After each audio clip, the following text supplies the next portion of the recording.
자, 다시 복습을 한 번 더 해보시면, 사전 제출 서류 부분은, 이 자료를 먼저 근간으로 해서 심사위원이 사전 점수를 평가를, 이 회사가 어디가 문제가 있는지를 먼저 봅니다. 그죠?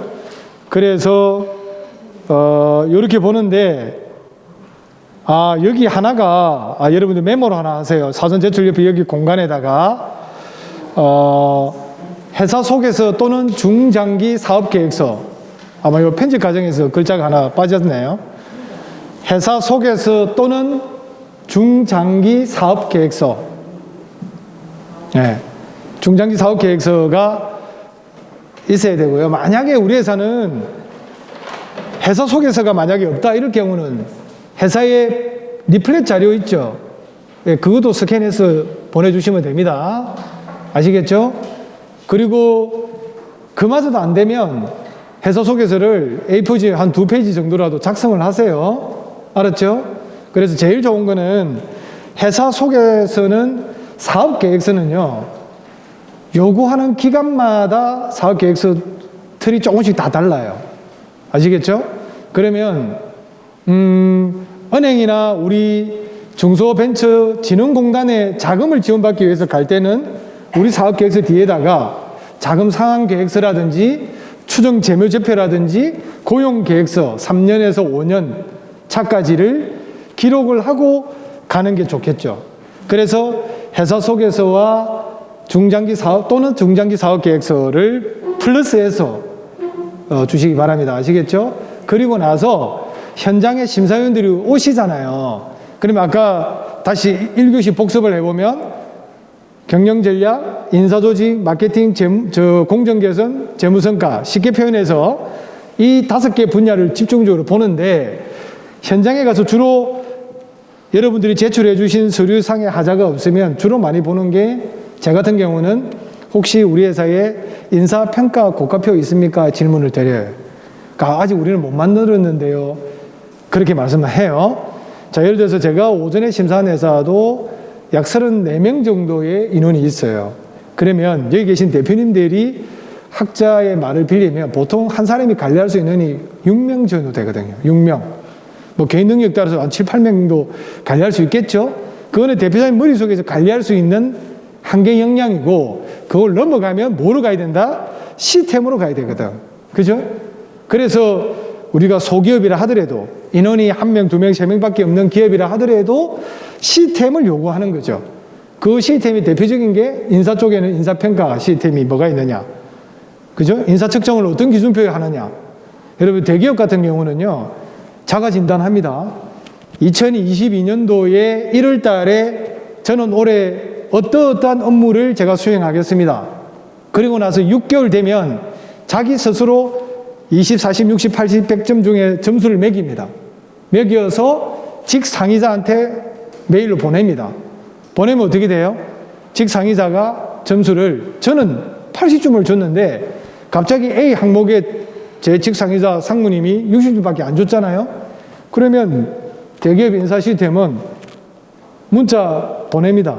상무님 언제 면담이 가능하신지요? 딱 보내고, 저는 뭐 부산중앙지점장 조인재입니다. 제 경험을 예를 들면, 그러면 띵동 딱 날아가면 답이 딱 날아와요. 시스템상으로 그 답 안 하면 안 되도록 되어 있거든요. 그러면 조점장께서는 뭐 3일 뒤에 오후 4시에 제 방으로 오세요.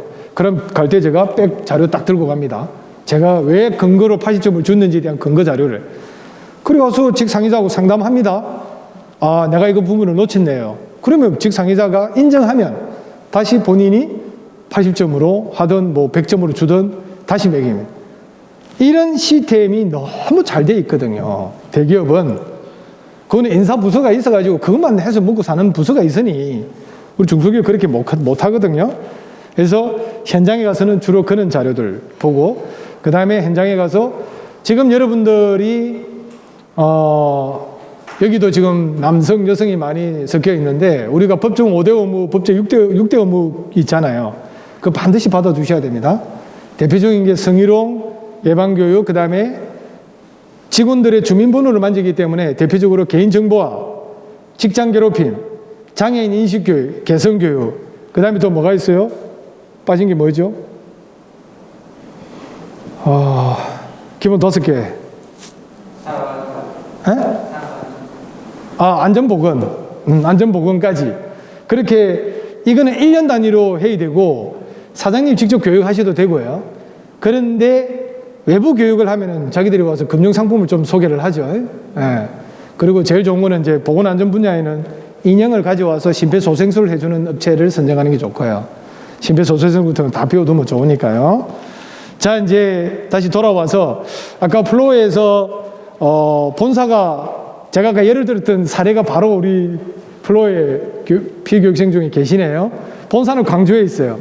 공장은 지금 김해 주촌에 있어요. 그죠? 이럴 경우에는 심사위원하고 지금 말씀을 드리면 본사는 광주에 있지만 김해 공장의 모든 서류들이나 직원들이 여기 더 많이 근무를 해요. 그러면 어떻게 해요? 심사위원한테 공문으로 드리거나 요청을 해서 김해로 심사 오게끔 이렇게 협조를 받아야 되는 거거든요. 이해되시죠? 단지 우리 회사가 돌아오는 다음 달에 갱신심사, 재심사 기업이에요. 이럴 경우는 아직까지는 유선으로 인터뷰를 해서 심사 종결을 해드리니까 훨씬 유리하죠. 예, 현장에 가서 이런 서류 주세요, 저런 서류 주세요 하는 것보다는 전화 인터뷰 위주로 하니까 훨씬 유리합니다. 전혀 걱정 안 하셔도 될 것 같아요. 자, 현장 평가 준비 사항 중에서 결격 사유입니다. 자본 잠식입니다. 자본 총계가 마이너스. 이제 여러분 요거 보세요. 우리 회사의 자본금이 3억이다. 또는 1억이다. 계산의 이야기 1억이다 해볼게요. 그런데 자본 총계가, 재무제표상의 자본 총계가 마이너스 1억 천이다. 자, 이런 회사는 심사 대상이 아닙니다. 그런데 반대로 자본금은 1억인데 21년도 결산을 해보니까 마이너스 5,800이야. 그럼 자본금 얼마 남았습니까? 4,200만 원 남았죠. 이런 기업은 심사 대상입니까? 아닙니까? 자구 해석을 잘 하셔야 돼요. 자구 해석. 자본 총계가 마이너스가 아니잖아요. 두 번째 얘는 4,200만 원 자본금이 남아있잖아요. 그래서 심사 받을 수 있습니다. 네, 대신에 심사위원이 엄청 고민해야 되죠. 재무 분석을 집중적으로 해서 저희들이 각 항목별로 점수, 어떤 근거로 점수를 드렸냐에 대한 자료를 작성을 하는데 거기다가 아주 디테일하게 기록을 해야 됩니다. 그래서 제가 오전에 평가를 하다가 중단하고 왔습니다. 여기 두 번째 예에 해당이 됩니다. 마이너스 5억 6,800입니다. 근데 자본금은 28억이 남아있어요. 그러면 5억 6,800 한 6억 빼버리도 22억이 남아있죠. 그래서 자본 총계가 마이너스가 아니죠. 그래서 심사 대상은 되는 거예요. 그 다음에 부채 비율 1000% 이상. 요거는 직전 연도만 따집니다. 그러니까 기업에서는 훨씬 유리하죠. 옛날에는 이걸 2, 3년 전에는 어떻게 따지느냐? 3년 평균으로 따졌어요. 지금은 직전 연도만. 자, 보세요. 우리가 만 3년 된 회사로 가정을 해보면 1차 년도, 2차 년도에 거의 매출이 없어. 그런 경우도 있을 수 있잖아요. 그런데 작년에 매출이 많이 생겼어요. 심사 들어올 수 있어요, 없어요? 들어올 수 있거든요. 직전 연도만 따지니까. 그 다음에 부채 비율이 1000% 잘 보세요. 이상이죠. 이 미만 아니잖아요. 그래서 부채 비율이 999%까지는 이 심사 대상이 된다는 거죠. 요 자구 해석을 잘해야 됩니다. 그래서 제가 두째 시간에 집에 가지 말라고 말씀드린 거예요. 자, 여러분 부채 비율을, 요거는 요 수업과 조금 다른 내용이지만 부채 비율을 올릴 수 있는 방법 어떤 게 있을까요? 1번 자본금을 증자하는 방식이죠. 현금으로 투입하는 방식이죠. 2번 뭐 순서는 없습니다만 또 두 번째 사항은 뭐가 있을까요? 내가 가지고 있는 자산을 재평가하는 방식이죠. 부동산과 공장에 있는 기계, 동산이죠. 움직이는 것은 동산, 움직이지 못하는 것은 부동산. 이거를 부동산만 재평가하는 방식이 있고 동산만 재평가하는 방식이 있고 두 개 다 합쳐서 재평가하는 방식이 있죠. 그 다음에 또 세 번째는 어떤 게 있을까요? 여러분, 특허 같은 거를 가지고 현금화해서 자본 증자로 가는 방식도 있습니다. 그거는 이제 케이스 바이 케이스대로 가야 되니까 다음에 안내 드리기로 하고, 그 다음에 신용정보 조회서를 통한 신용도 판단 정보 공공정보상으로 이상 여부. 아까 제가 말씀드렸잖아요. 여기에 공공정보에 만약에 연체 리스트가 은행연합에서 넘어오면은 우리 신용정보 조회서 여기 쫙 기록이 나타납니다. 근데 정상적인 신용정보 조회서는 기타 특이사항 없습니다 하면 그 말이 나와야 심사에 아무 문제가 안 되는 자료가 되는 거고, 그 다음에 왜 등기부등본을 저희들이 또 발급해서 보내달라 하냐 하면 등기부등본의 법정관리 여부가 여기 기록이 됩니다. 등기부등본에. 법인 등기부등본을 말합니다. 그래서 등기부등본을 보는 거고, 그 다음에 금지업종인지 확인하기 위해서 우리가 메인비즈에 금지업종이 있습니다. 여기 나오죠? 영상게임, 제조업, 도박, 그 다음에 오락용품, 담배 중개업, 주류 담배 도매업, 그죠? 숙박업, 주점업, 모텔업은 여기 인정받을 수 있습니까? 없습니다.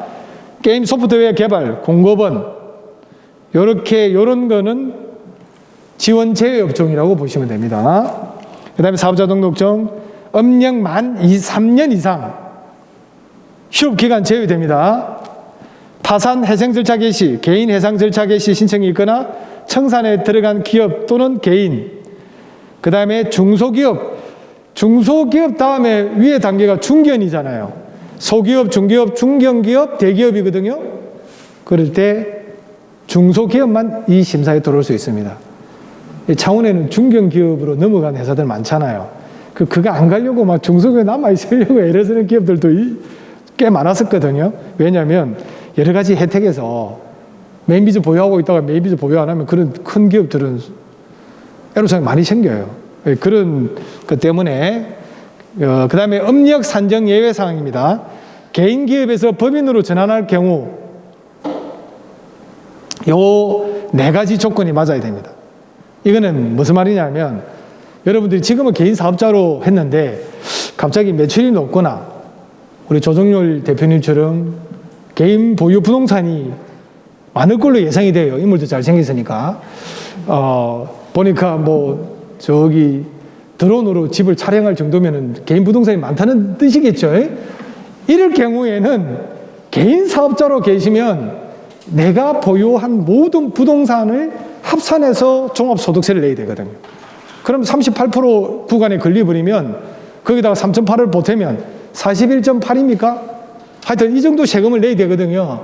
그래서 보통 우리가 현장에서는 뭐 25억대 넘어가면은 회계사나 세무사가 이거 법인으로 전환하셔야 되겠는데요 말씀을 하시지만 그 매출 규모가 아니더라도 내가 보유한 개인 부동산 자산이 많은 경우에는 매출액에 무관하게 법인으로 가야 될 경우 생겨요. 그죠? 세금으로만 접근해보면 법인세는 최대 20%에 2%, 22%잖아요. 그럴 경우에 갔을 때 반드시 개인 기업의 조정열 대표님이 법인 기업의 임원으로 가 있어야 된다. 이런 이야기입니다. 이 법 용어를 해나기에는 막 복잡하죠. 그 다음에 양수, 양도 계약서가 있어야 돼요. 뒤에 가서 조금 더 설명드릴 거고, 반드시 개인 기업의 대표자는 법인 기업의 상근이사로 경영에 참여해야 된다. 아시겠죠? 이 조건이 다 맞아져야 됩니다. 그 다음에 주주가 돼야 된다. 흡수합병, 요거는 뭐 사례니까 그냥 참고로 보세요. 대표적으로는 우리 1번 항목에서 합니다. 그래서 저희들이 현장 심사 나가면 개인 기업에서 법인 기업으로 전환한 경우에는 서류가 한 6, 7가지 더 늘어납니다. 대표적으로 앞에 개인 사업자를 없앨 거잖아요. 그러면은 폐업된 옛날 개인 사업자 등록증도 저희들이 다 자료를 진구를 합니다. 요구를 합니다. 그런 서류들이 있기 때문에 1번 항목의 경우가 대부분입니다. 현장에 가보면. 그래서 양도 양수 계약서는 공정 변호사 사무실에 가서 양도 양수 계약서를 써야 되는데 이건 어떻게 돼요? 개인 사업자 조인제, 법인 사업자 조인제 자기가 자기 앞으로 넘기는 거거든요. 그러면 그 누가 인정을 아무도 제가 제 이름으로 넘기는데 뭐 대외적으로 인정을 못 받잖아요. 그래서 이거를 원칙은 변호사 공정사무실에 가서 공정을 받아야 됩니다. 그런데 여기서 문제가 생기죠. 우리 조정열 대표님처럼 공장에 가보니까 기계가 너무 많아. 예를 들어서 조정열 대표님 예를 듭니다. 근데 자산을 따져보니까 변호사 비용, 공정 비용이 한 10만 원 이내면 될 줄 알았는데 변호사 사무실에 가니까 법정 공정 비용이 180만 원 나오는 기업을 제가 담당을 했었어요. 왜? 자산이 너무 많아서. 그래서 변호사님하고 직접 통화도 하고, 여러분 아시는 것처럼 공정 변호사님은 다 연세가 좀 많으신 분들이잖아요. 그죠? 은퇴하시고 공정 변호사 사무실 운영하는 변호사들이 많은데, 그에 대해서 그 변호사님이 뭐 법의 테두리를 벗어나서 10만 원 해줄 수는 없잖아요. 딱 그 변호사 비용을 그렇게 받으라고 되어 있기 때문에. 그래서 우리 생산성 본부하고 메인비즈 협회의 담당자분하고 3자 협의를 해가지고 순전히 기업의 입장에서 제가 이 부분을 제도를 좀 바꿨습니다. 요청을 드려가지고. 어떻게? 우리 회사를 관리하고 있는 회계사나 세무사가 내가 작성한 양도 양수 계약서에 확인 도장을 찍으면 변호사 공정으로 가름하자. 법률 용어로 대체해 주는 걸로. 그래서 이렇게 양도 양수 계약서를 하는 방식도 있고요. 지방자치단체에다가 확인서를 받는 방법도 있습니다. 재산을 다 공개해가지고. 제가 그 기업도 양산에 하나 평가를 해봤고, 그 다음에 양도 양수 계약서 기업은 제가 아마 우리 불경에서는 제가 제일 많이 심사를 해봤을 겁니다. 그때 이럴 때는 뭐 서류가 많으니까 저도 신경을 많이 쓰고 진행을 합니다. 뒷부분에 조금 말씀을 드릴 거고, 자, 흡수합병의 경우도 이러한 법적 요건이 맞아야 됩니다. 흡수합병. 신설합병의 경우도 이러한 요건을 맞아야 됩니다. 요거는 기본 법에 나와 있습니다. 법 조문입니다. 그 다음에 회사 분할의 경우도 이렇게 쭉 나와 있고요. 그 다음에 중소기업 통합의 경우에도 이런 요건을 잘 보세요. 모두 충족하고, 이 뜻은 뭐예요? 한 개만 되고 한 개 안 되고 안 된다. 다 충족돼야 된다. 그래서 이 경우가 없을 경우는 상법 제242조, 286조 이런 것들을 가지고 업력을 인정을 한다. 그 다음에 상속세 및 정려세법 18조에 의한 가업 상속 공제를 받은 개인기업의 경우는 기존 기업의 업력을 인정한다. 자, 이게 무슨 말이에요? 7번 항목. 자, 여기서 핵심적인 단어가 하나 나왔습니다. 가업 상속 공제라는 뜻은 혹시 아시나요? 지금 보메너지 대표님이 첫 시간만 수업하고 중간에 좀 나가셨는데 유치원에서 아기를 받아야 될 시간이라 저분 같은 경우에 가업 상속으로 갈 수가 있어요. 무슨 말이냐 하면 아버지나 어머니가 회사를 창업한 지 10년 이상 자녀가 아들, 딸 구분 없이 자녀가 부모님 회사에 근무한 경력 2년 이상 일 경우에는 가업 상속 공제를 받을 수가 있습니다. 무슨 말이냐면 아버지 어머니 회사의 자산이 100억이다. 그럼 예를 들어서 가업 상속으로 전환을 하면 예를 드는 겁니다. 금액은 정확하지 않습니다. 40%다 그러면 40억을 원천 공제를 해주는 거죠. 그러면 60억만 가지고 세금을 계산하는 방식이에요. 그런데 가업 상속 공제는 노무현 정부부터 이 부분을 지원을 우리 중기부 쪽에서도 중소기업들 지원하고 있는데 단 조건이 단서 조항을 잘 봐야 됩니다. 가업 상속을 넘기고 나서 아버지가 10년 안에 사망하시면 안 됩니다. 그리고 법인일 경우에는 가업 상속 공제를 받으려면 정관에다가 가업 상속을 한다고 규정이 들어가 있어야 됩니다.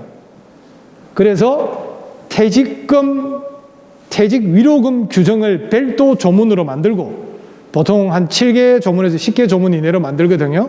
자, 예를 들어서 보세요. 아버지가 연세가 70이에요.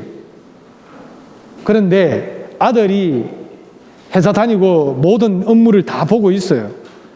그런데 아버님을 퇴직을 시켜서 회장님으로 모시고 아들을 대표이사로 승진시킬 경우에 정관에다가 가업상속 공제를 특별 규정을 두기로 한다. 요 조문 하나 넣고 특별 규정을 두기로 했잖아요. 그러면 별도 별표 몇 해가지고 특별 규정을 둬요. 퇴직금. 자, 임원의 퇴직금은 10분의 1입니다. 세법상으로 규정이 없으면 일반 직원들은 12분의 1이죠. 자기 연봉의 12분의 1이 1년 퇴직금이라고 계산하면 거의 비슷하잖아요. 그런데 임원은 그래서 보통 중소기업은 10분의 3을 대표이사가 퇴직했을 때 10분의 3을 퇴직금으로 주기로 한다. 이렇게 규정을 만들잖아요. 그런데 자기만 10분의 3을 가져가고 이사들은 그냥 10분의 1로 주잖아요. 국세청에서 노합니다. 그럼 어떻게 돼요? 대표이사 10분의 3이면 이사들은 10분의 1.5라도 줘야 돼요. 형평성이 계류되면 이거는 엉터리 규정이 내려보는 거예요. 국세청에서는. 정해진 건 아니에요. 그런데 이건희 예상은 10분의 6 이렇게 줘도 돼요. 그 중소기업에서 10분의 6 주면 바로 세무감찰 나와요. 안 그렇겠어요? 그래서 너무 무리하게 가서는 안 된다, 이 규정은. 그리고 나서 퇴직 위로금 규정에다가 퇴직금 규정 하나 만들고 퇴직 위로금 규정 하나 만드는데 퇴직 위로금에 가서 3년 이상이면 3억, 5년 이상 근무했으면 대표이사 경력 5억 뭐 이런 식으로 주면 되죠. 아시겠죠? 자, 그래서 우리가 메인 비저를 계산할 때 가업 상속을 받았다는 것은 아버지 회사의 업력을 인정해 준다. 그 설명하려고 제가 설명드린 겁니다. 요거는 별도의 사항이기 때문에 가업 상속은 뭐 여기 계신 분들은 특별히 해당되지는 않을 것 같고요. 자, 아까 제가 말씀드린 거 다시 복습해 볼게요. 포괄 양수도 계약서의 공정권 제가 말씀드렸죠. 정답은 여러분이 적으세요. 공정변호사 사무실 또는 세무사, 공인회계사의 날인본, 명판 직인으로 가름한다. 그렇게 답을 아까 드렸습니다. 원래 시간이 많으면 요거 퀴즈 내가지고 찰보리빵도 드리고 장모님 치킨, 블랙페페 맞나요? 블랙페페 뭐 2마리 수령권도 드리고 이래야 되는데 오늘 시간이 없어서 다음 강의 때 도입하도록 하겠습니다. 이제 자, 요 사례가 언제든지 여기 계신 우리 기업체에서 오신 대표님들한테는 누구든지 이루어질 수 있는 사례이기 때문에 이때는 폐업한 사업자 등록증거 등은 다 버리지 마시고 다 스캔해 두셔야 됩니다. 아시겠죠? 예. 보통 우리가 일반 그 세금 영수증을 5년간 보관해야 되잖아요. 네, 그런 개념으로 이해하시면 됩니다. 자, 요거 제가 쭉 말씀을 드렸고요. 자, 업종 판단은 아까 말씀드렸죠. 직전 연도 손익계산서 기준으로 한다. 직전 연도 제품 매출이 많으면 제조업입니다. 아까 이거는 자, 여기다가 또 한번 기록해 보세요. 중소기업 등 기준검토표. 우리가 회계사무실에서 법인일 경우에만 옵니다. 자, 개인사업자일 경우는 중소기업 등 기준검토표를 안 줍니다. 그래서 여러분들이 개인사업자일 경우에도 혹시나 우리가 기술연구소나 기술전담부서를 만들려 그러면 중소기업 등 기준검토표가 필수 서류거든요. 그래서 세무사나 회계사한테 전화하면 2페이지짜리에 앞에 표지 만들어 3페이지짜리 보내주시거든요. 그거를 딱 스캔해서 메일에다가 저장해 두셨다가 활용을 하셔야 돼요. 아시겠죠? 뭐 병력 특례 지정업체 이런 거 할 때 전부 다 지정 기본 서류입니다. 자, 중소기업 등 뭐라고요? 기준검토표. 네, 기준검토표. 중기업이냐 소기업이냐 중견기업이냐 그거 평가하는 표입니다. 그게. 거기에 근거를 해서 맨 오른쪽에 보면 1번, 2번, 3번 기타 총계해가지고 총 매출액의 50% 1번 항목에 50%가 제조업이면 제조업으로 평가합니다. 우리 메인 비전은. 그 다음에 상품 매출이 많으면 도소매업, 공사 대금이 많으면 건설업. 자, 혹시 여기서 제일 좀 평가를 받을 때 건설업에 들어가셔가지고 기업체 대표님들이 좀 애로사항이 많다고 하소연하는 업종이 뭐냐면 전기통신공사업입니다. 통신업 있잖아요. 네트워크 연결해주고 하는 거 있죠. KT에 하청받아가 하는 거 있잖아요. 우리 뭐 컴퓨터 이런 거 선 연결하고 하는 업종이 있죠. 어떻게 보면 이게 CCTV 하는 회사들, 거꾸로 보면 CCTV를 직접 제조해서 현장에 설치하는 업체도 많이 있잖아요.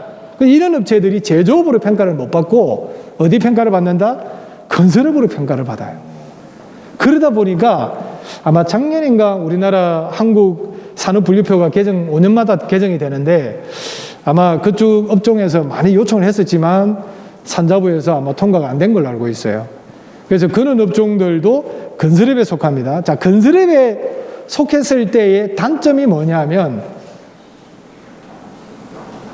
중소벤처기업부 모든 지원사업의 제외업종입니다. 건설업일 경우는. 억울하겠죠. 굉장히 억울하잖아요. 그죠? 우리 회사가 CTV를 만드는 회사인데 공사를 하다 보니까 재무제표상으로는 제조 매출보다는 공사 매출이 더 많이 잡히는 거예요. 그럼 우리 메인 비전은 5개 항목 중에서 건설업으로 평가를 해요. 자, 이런 경우 있죠. 업종을 잘못 신청했어요. 심사를 딱 하러 갔는데 가려고 보니까 1차 서류, 아까 여기 보세요.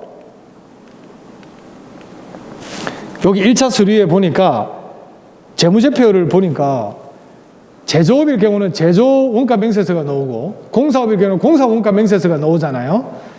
그걸 딱 보니까 이게 뭐다?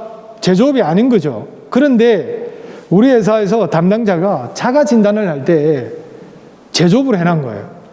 근데 이 기준에 의하면 공사 대금이 더 많아서 건설업으로 평가를 해야 되거든요. 이럴 경우에는 자가 진단을 다시 하셔야 돼요. 이해되시나요? 자가 진단을.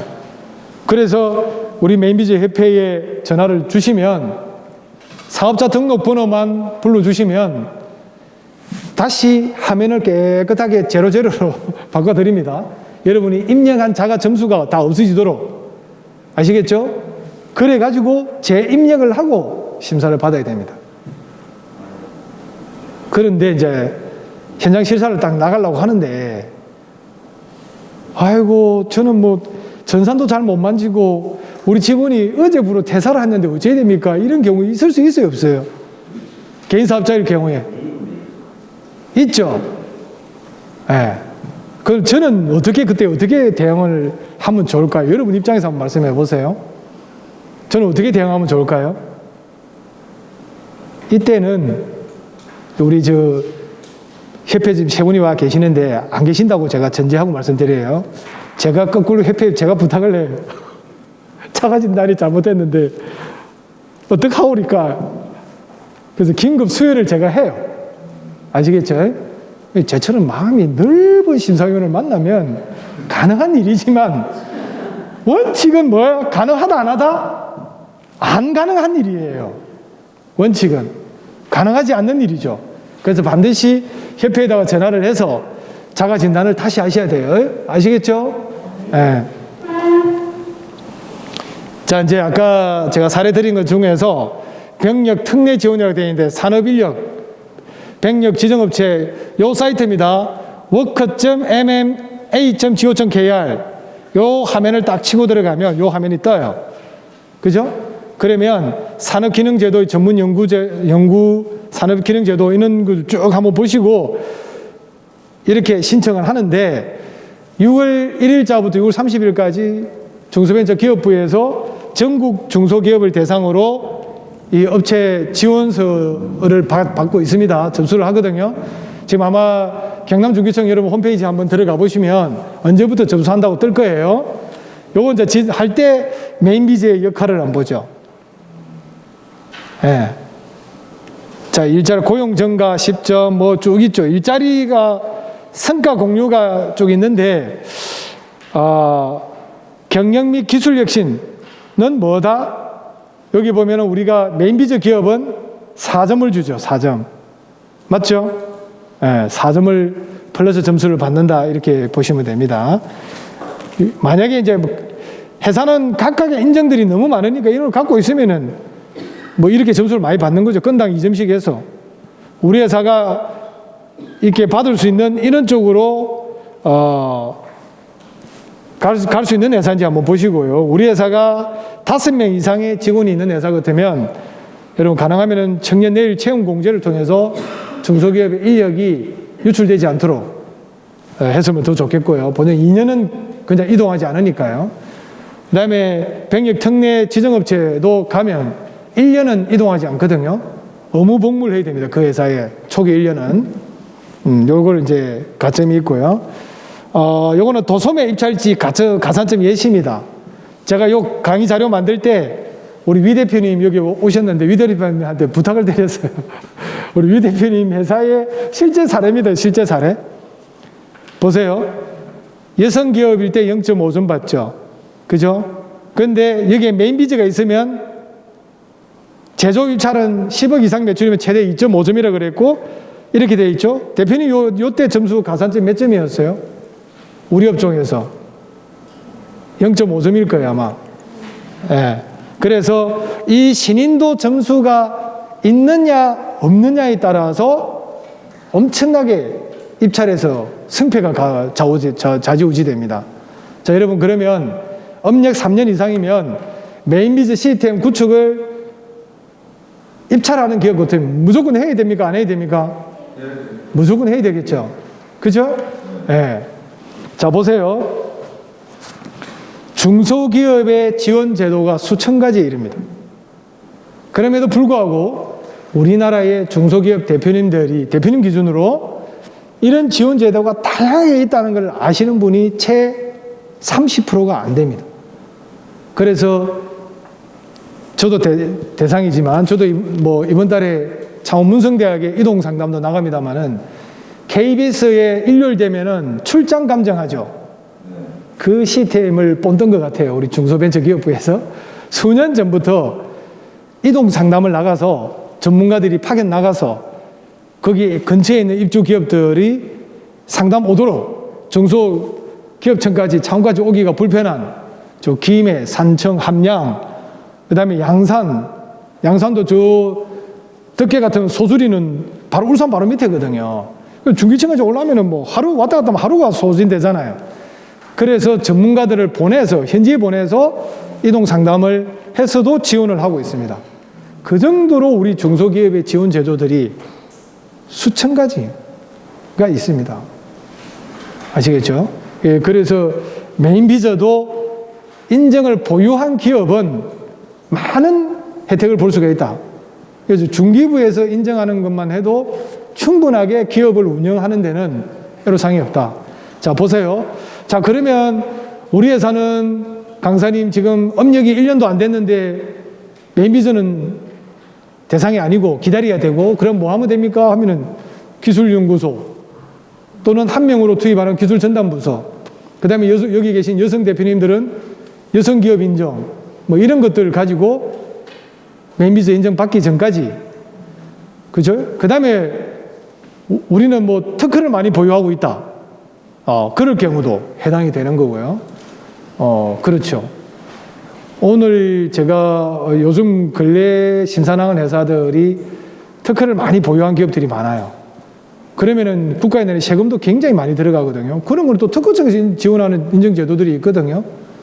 그런 것들도 있고요. 어쨌든 우리 중기부에서 지원하고 있는 우리 메인비즈 협회에서 인정서를 발급해 드리고 있는 메인비즈 인정에 대한 이런 신인도 가산점의 이런 다양한 것들이 있다는 겁니다. 자, 이제 이어서 3교시로 중소기업 트렌드 경영. 자, 4차 산업혁명을 통해서 우리가 지금 어떤 길로 가고 있는지 한번 보세요. 예, 디지털 혁명도 이루어지고 있죠. 보시면 데이터 확보를 해서 생활 패턴이나 행동 패턴, 구매 패턴, 소비 패턴을 다 분석을 합니다. 그래서 운영 최적화. 자, 이게 막 일어나면 굉장히 복잡한 것 같아도 예를 들어 볼게요. 우리나라의 대형 마트들이 저녁 8시부터 10시까지 가장 잘 팔리는 물건이 뭔가를 딱 분석을 해요. 그건 뭐로 분석합니까? 빅데이터로? 카드로 대부분 결제를 하기 때문에 카드 사용자의 연령, 여성이냐 남성이냐, 30대냐, 8시부터 10시 사이 퇴근 시간대냐. 여러분 그러면은 퇴근 시간대 여성들이 가장 많이 사는 물건이 뭐가 있겠어요? 애기 기저귀, 분유, 여성용품. 그죠? 그 시간대에 집중적으로 MD를 구성을 시키는 거죠. 여러분 지방에서 출발해서 약 한 40년 업력을 가진 부산 가면은 서원유통이라고 여러분 동네 골목골목마다 탑마트 다 있죠. 탑마트 마케팅을 설계했던 분이 엄청나게 제가 볼 때는 아이디어가 뛰어났던 것 같아요. 수목돌풍이라는 것을 지방에서 상상도 못하는 마케팅 기법을 쓴 거예요. 수요일 날, 목요일 날 복도 MD 구성을 시키면서 우리 가정에서 많이 쓰는 퐁퐁, 식용유, 그 다음에 화장실 용품, 이런 거를 그냥 락스 같은 거를 2,000원에 큰 통 주고 그랬잖아요. 그거 아직까지도 수목돌풍 하잖아요. 91살 잡수는 우리 아버지도 수목돌풍을 알아요.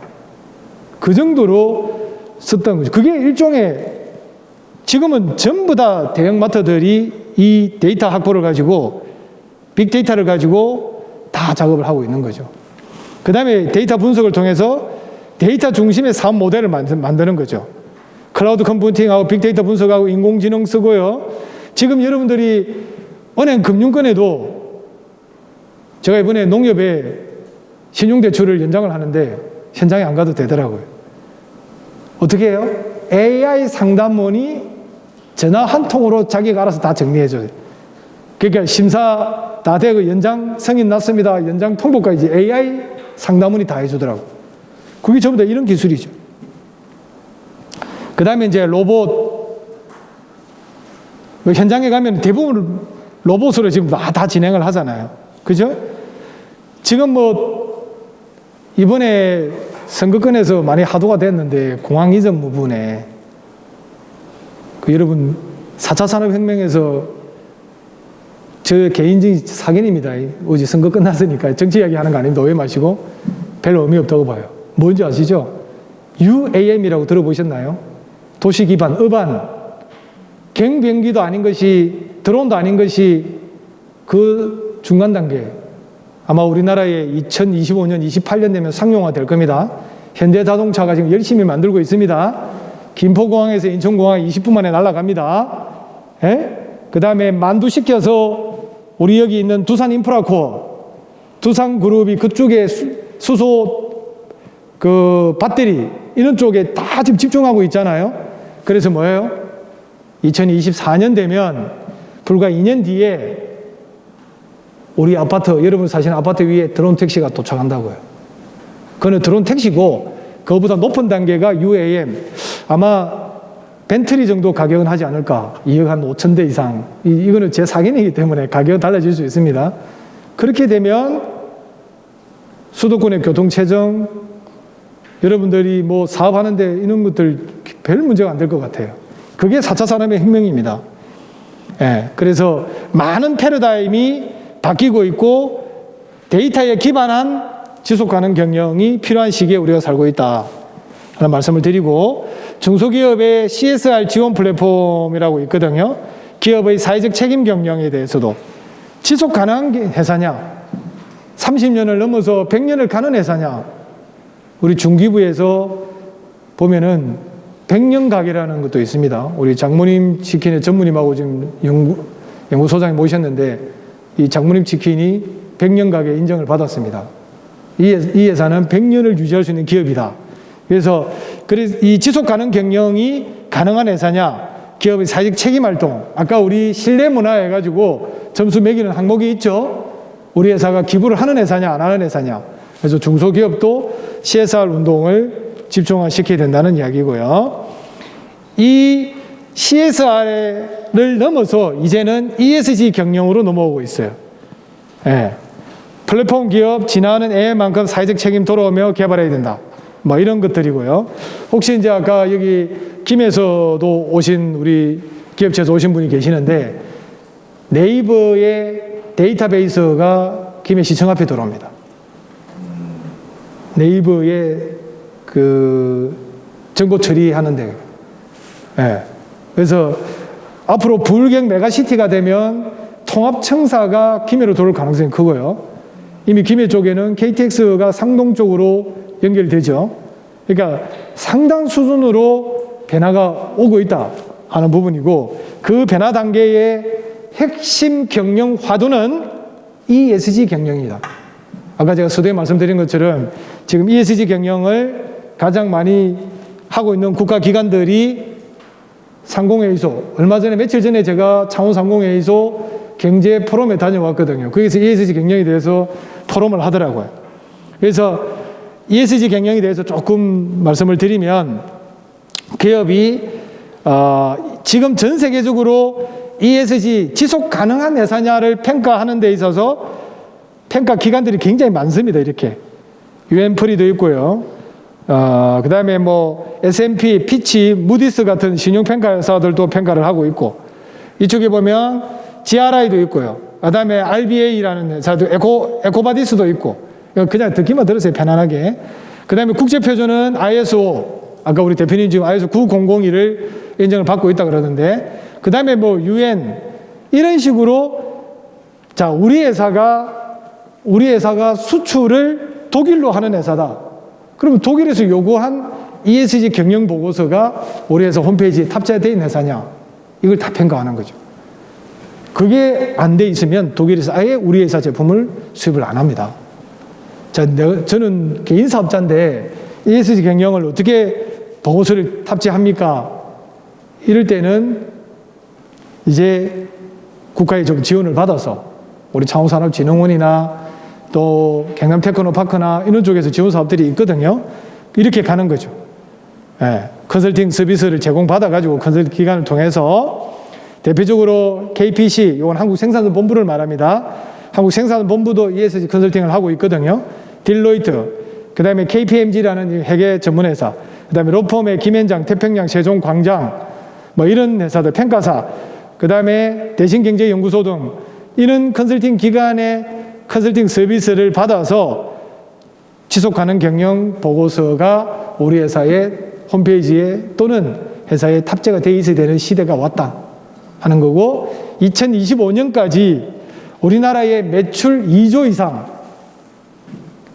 여러분 매출 2조 이상인데 우리는 해당이 안 되지 않습니까? 이렇게 생각하실 수 있는데, 매출 2조가 넘어간 회사에 우리가 납품을 하고 있다. 그럼 우리는 공급망 ESG를 보고서를 만들어야 되는 기업이 되는 거예요. 이해되시죠? 제가 19년도에 한국생산본부에서 PMS 심사를 현대위아를 갔거든요. 창원에 있는 현대위아가 창원의 본사잖아요. 매출 8조입니다. 그리고 그 밑에 계열사가 얼마나 많이 공급망 회사가 얼마나 많이 있습니까? 현대 기아 자동차의 공급망 회사가 약 476개 정도 있거든요. 그 공급망 회사도 현대 기아 자동차의 공급망 회사가 그 정도 있으면 기아 자동차 경영지원실에서 하청업체, 공급망 회사에다가 ESG 경영에 대한 자료를 다 받아요. 받아가지고 같이 탑재를 합니다. 홈페이지에. 그러면 우리가 거기에 해당 안 된다는 법이 어디 있냐고요. 그 다음에 2030년 되면 우리나라의 주식이 공개된, IPO된 모든 기업이 ESG 경영 공시를 탑재를 시켜야 돼요. 이게 지속가능 경영 보고서를 넣어놔야 되거든요. 그래서 여러분들 요거 신한은행, 은행 같은 뭐 국민은행, 이런 그 7대 시중은행 홈페이지, 그 다음에 현대기아 자동차 홈페이지, 그 다음에 뭐 그룹 홈페이지를 들어가 보시면 지속 가능 경영 보고서, 갈로 열고 ESG 경영 보고서 다 돼 있습니다. 아시겠죠? 그러면 중소기업은 어떻게 하면 좋겠습니까? 하면 NF라고 기장에 있는 산소 공급기에서 홈페이지를 한번 가보셔요. 한글로 N, A에 EN, 니은, F 기장에 있는 회사인데, 산소를 공급하는 산소 공급기에서 요런 데서 산소가 위에서 쫙 내려와요. 지금 여기는 우리가 교육을 하고 이래서 여기 산소가 한 30% 밖에 없을 거예요. 그러니까 그나마 에어컨을 켜놨기 때문에 이런 머리 안 아프죠. 근데 만약에 이 교육장에 산소 공급기가, 만약에 산소가 여기서 공급이 되고 있다, 이 실내 공기가 산소가 80% 정도 점유를 해요. 그럼 이 산소가 우리 자녀 방에 있다 하면 자녀가 공부를 잘하겠어요, 안 하겠어요? 집중도가 높아가겠어요, 안 높아가겠어요? 높아가겠죠? 예, 그게 산소 공급기예요. 에어컨 외장기처럼 외부에서 해서 천장을 통해서 산소가 내려옵니다. 한 몇 시간 회의를 해도 요 정도 사이즈, 요 정도, 저 창문에서 요 정도 사이즈의 산소 공급기 한 3대만 딱 깔아놓으면 몇 시간 회의해도 머리 하나도 안 아파요. 예, 그걸 만드는 회사가 NF 회사입니다. 중소기업입니다. 그 회사의 ESG 경영 홈페이지 한 두 페이지인가 보시면 돼요. 중소기업은 그 정도 수준이면 너무 무리하게 고민하지 마시고, 전 세계적으로 이렇게 각 회사마다, 그러면 삼성전자는 여기서 요구하는 조건, 여기서 요구하는 조건, 조건마다 항목의 평가 항목이 다 달라요. 200개, 300개씩 이렇게 평가 지표가 있거든요. 거기에 맞춰서 보고서를 다 만들어 놓은 거예요. 요 한 장짜리가 요거 우리 생산본부의 회장님이 포럼에 가서 발표한 자료인데 요 한 장짜리를 잘 이해를 하시면 여러분 ESG 경영에 대해서는 거의 다 이해되신다 보시면 돼요. 그 다음에 이제 여러분들 많이 들어보셨던 게 2050년 탄소 제로, 넷 제로라 그러죠. 예, 2050 넷 제로.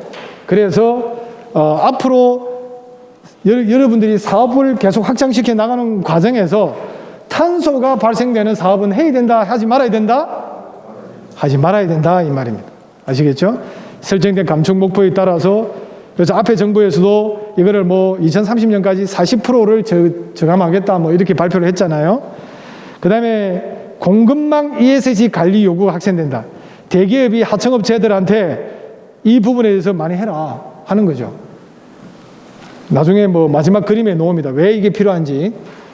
그 다음에 기업은 자본시장이나 산업 이니셔티브로부터 ESG 평가 요구받는 빈도가 증가하고 있다. 우리나라는 준비는 하고 있지만 아직까지 약하다. 그래서 중소기업 중앙회에서 애로사항을 조사를 해보니까 또 엊그제 창원상공회의소에서 담당 과장님이 창원 지역에 이걸 조사를 다 해가지고 발표를 했습니다. 포럼에서. 그런 자료들 아마 창원상공회의소 홈페이지 오픈했는지 모르겠는데 왜 ESG를 도입해야 되느냐에 대해서 자, 우리 창원에는요 약 44개 정도의 42개인가 44개 정도의 대기업이 내려와 있습니다. 그 나머지가 중소기업이고요. 그러면 대기업 밑에 중소기업은 다 공급망이잖아요. 우리가 말하는 하청업체잖아요. 여기까지도 관리를 해야 되고 2025년부터 2조 이상은 의무 보고이기 때문에 의무 공시이기 때문에 보고가 아니라 하청업체들도 지금부터 에비던스 3년의 에비던스를 쌓아 나가야 된다는 거죠. 그래서 우리 중소기업도 발빠르게 움직여야 된다 하는 겁니다. 그 다음에 산업자원통상부가 주최를 하고 한국생산선본부가 ESG 경영 K-ESG 가이드라인 1.0 버전을 발표를 했습니다.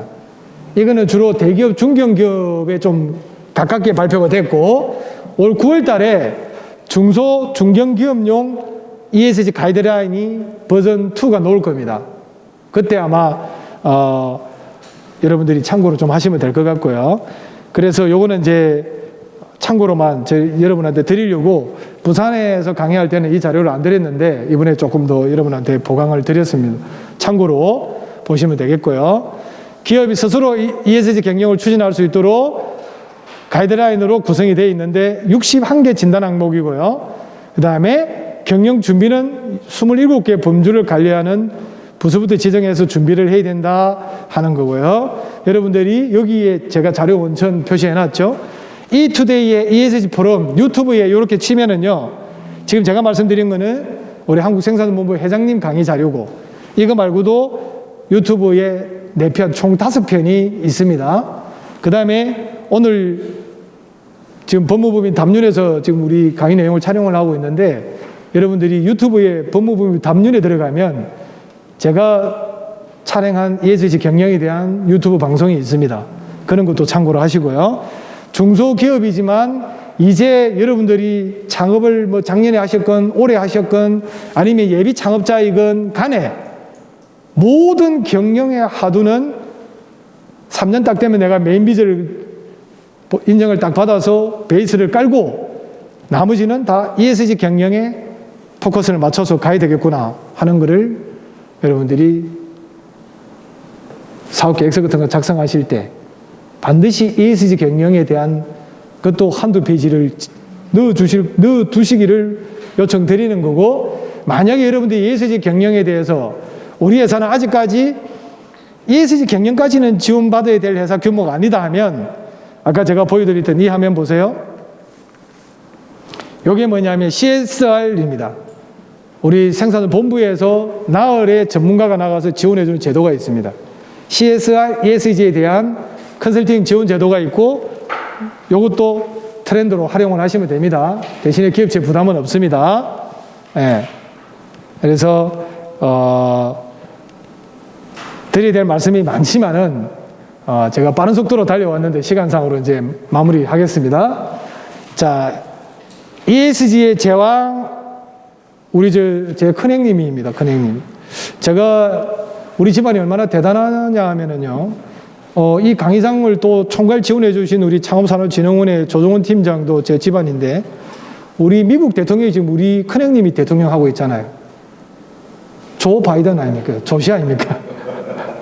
아직 개그가 잘 안 통하네요. 그런데 이분이 누구냐면 레리 핑크라는 분입니다. 체어맨 앤드 CEO. 전 세계 미국에서 1위 투자회사고 전 세계 투자회사고 우리나라의 한전에서 투자 금액을 전량 회수해 본 분입니다. 나쁜 분이죠. 그렇게 따지면. 근데 우리나라 한국전력이 왜 투자 금액을 받았다가 회수당했을까요? 아직까지 우리나라 한국전력 밑에 산하기관에 우리 여기 삼천포 화력발전소, 진주 가면 남동발전, 발전소가 아직도 우리가 화력발전 석탄대에서 발전하잖아요. 탄소 넷제로의 가장 강력한 적이 누구예요? 6개 원소 중에서 탄소인데, 이산화탄소인데, 그 이산화탄소를 가장 많이 내는 게 뭐예요? 석탄이거든. 철수해 가버렸습니다. 우리 SK의 2대 주주입니다. 블랙록이라는 회사입니다. 블랙록. 전 세계 투자 1위 기업입니다. 이 양반이 ESG 경영을 하지 않는 기업은 절대 투자하지 않는다. 이런 결론을 가지고 한전에서도 철수했다는 게 다수설이고요. 그래서 여러분들이 4차 산업혁명을 통해서 엄청난 변화가 오고, 그죠? 그 변화 기반 베이스 밑에 빅데이터나 AI 기술을 가지고 하는데 2050년까지 탄소 제로를 전 세계가 똘똘 뭉쳐서 지금 나가고 있거든요. 그죠? 그런 겁니다. 그래서 여러분들 지금 막 우크라이나 전쟁으로 우리가 물가가 많이 오르고 부동산 담보대출 이자도 지금 엄청 뛰고 한국은행 총재가 두 번에 걸쳐서 지금 기준금리를 올릴 거거든요. 그러면 담보대출이 5% 7%까지 간다는 설이 다수설로 갈 거예요.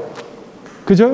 그럼에도 불구하고 미국이 러시아를 지금 강력하게 저지하고 있는 이유가 다 뭐가 있겠어요. 그런 것들이 있기 때문에 우리 중소기업을 경영하시는 여기 계신 여러분들도 이러한 세계적인 트렌드 분석을 가지고 고민하셔야 된다고. 우리가 가는 사업 방향에 이거를 녹여서 가야 되고, 그죠? 그래서 나이키 신발 이 섬유를 만드는 회사가 자동차 시트의 사업화 다각 전략으로 만들고 있더라는 거죠.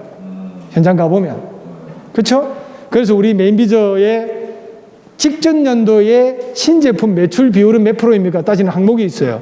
그게 뭐다? 사업 다각화 전략이 있느냐를 보는 거거든요. 그래서 어쨌든 간에 여기 오신 분들은 교육 참석하신 데 대한 베네핏으로 인도네시아 수출을 관련된 거 앞으로 제가 무궁무진으로 지원해 드리겠습니다. 어쨌든 우리 메인비즈 협회가 지금 지난달 부산, 이번 달 창원, 또 뭐 강주 이런 식으로 지금 전국 순회 메인비즈의 이해에 대해서 강의를 하고 있는데 오늘 우리 계신 분들 많은 회사를 초대하진 않았고요. 우리 조정열 대표님 또 우리 장모님, 치킨의 전무님 이런 분들 창창 우리 창업사관학교에 들어오신 분들한테만 소개를 초청을 했습니다. 여기 오신 분들은 초청으로 오신 거고 지금 아까 쉬는 시간에 작성을 다 해야 됩니까? 이러는데 여러분 작성한다고 해서 여러분 회사에 찾아가고 이러지 않으니까 그거는 작성하시면 되고요. 아무튼 질문사항 있으면 질문해 주시고 질문사항 없으시죠? 제가 현장에 일어날 일들을 다 설명드렸기 때문에 있으십니까? 네. 없으면 이것으로 전달 내용을 마무리하도록 하겠습니다. 감사합니다.